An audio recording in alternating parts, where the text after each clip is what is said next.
যুবক রুটি বানায় আর পরে আস্তাগফিরুল্লাহ, রুটির দলা বানায় পরে আস্তাগফিরুল্লাহ, খামির বানায় আর পরে আস্তাগফিরুল্লাহ, রুটি নিয়ে উনুনের ভিতরে চুলার ভিতরে সেকা দেয় আর পরে আস্তাগফিরুল্লাহ, দোকানদারের কাছে কেউ আসলেই সে রুটি দেয় আর পরে আস্তাগফিরুল্লাহ, ক্রেতার কাছ থেকে টাকা নিয়ে ক্যাশ বক্সে রাখে আর কি পড়ে, আবার রুটি বানানো শুরু করে আর কি পড়ে, খালি এইটাই পড়তেছে। ইমাম আহমদ ইবনে হাম্বল তো অবাক, কিরে এটা আবার কেমন যুবক, খালি আস্তাগফিরুল্লাহ।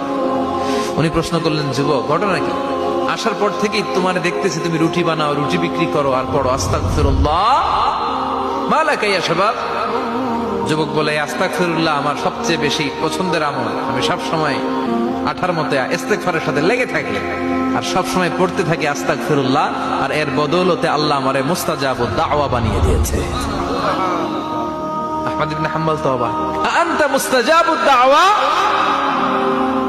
তুমি মুস্তাজাবুদ দাওয়া।